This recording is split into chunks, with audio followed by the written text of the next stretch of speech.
Being vehicle guy, naturally was assigned these helicopters, and helicopters worked a little bit different than the ground vehicles. Ground vehicles were like an overhead spline that we'd place, and then they would do some vehicle physics to attach themselves to the ground and have the wheels bounce and all that. Helicopters were different, and they afforded us to be a lot more dynamic. We didn't have to worry about that the vehicle accidentally running off the road and running into buildings and stuff. So we went ahead and made them dynamic, so we could tell them to go to any point at any time and do stuff with script. The setup here, we wanted these vehicles to kind of do the same thing as the past. So just go from point to point to point, where the code for these was set to, script was supposed to set a destination, tell them to go there, and then the code would take over and do like special hover behaviors and make them look cool as they idled in space.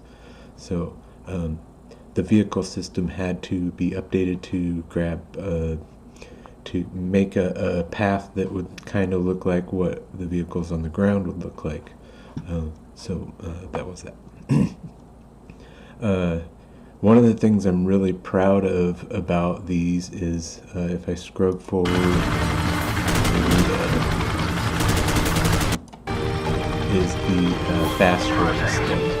Now, let's pause right here. You can see all these helicopters in the background with fast ropes coming off.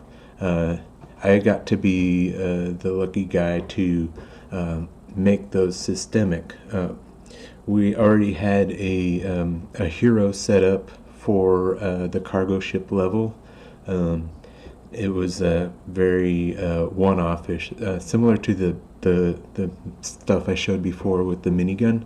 It wasn't really made to be robust. Everything on that was animated from start to finish and not super interactive, other than maybe the player could look around and stuff. So when I got this assignment, it was to be integrated with all the systemic vehicle stuff that I had set up. So a lot of that kind of just played out. I had it set up so I could assign some animations. We had to do a special thing for a prop, and it pretty much worked. But there were some challenges with these new vehicle types. They didn't the helicopter didn't want to come to a rest so they could come out. So we had to add some ability to dial down what the engine was doing, because we wanted this to be exact. This was a canned animation, and they would just and also we had to get the helicopter at a specific height. So we would come up with a value, and I set it up so that wherever the designer placed that node in the editor, that the helicopter would fly instead on that one that was assigned to be the drop node to the height that it needed to go to drop these guys. And then there's a lot of stuff that goes into this outside of that. We had vehicles always had a problem of we don't have a good physics system inside of the vehicles. So if you shoot a guy, he can't just naturally crumble into the vehicle.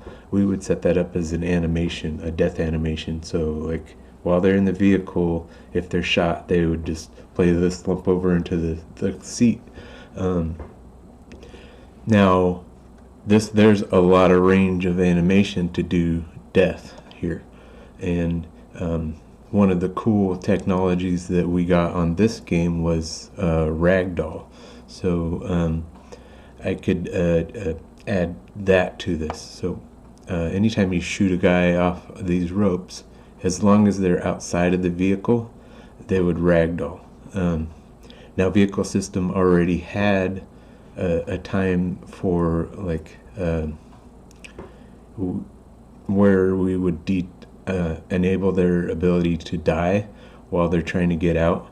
for the second or two that they have to play the exit animation in a car, the door would open. You probably noticed this when you play. It's like you can shoot them and they don't really react for that second. That was a what do we say, acceptable compromise in that situation. So that was in place in here, so they wouldn't die inside of that and show the user the bad physics inside the vehicle, and they would fall through. So that in combination with here, we allow them to die at any time on here, and then there's special code in here to say, okay, just play ragdoll, and it was really cool. So they would play ragdoll and die. A lot of neat stuff to like make it so that if you kill all these guys, the chopper knows to continue on the path. So I'm really proud of getting to work on this thing, because it became a gameplay mechanic, a way for us designers to introduce friendlies and reinforcements and enemies to a scene. And you can see this being used in this is not fog, but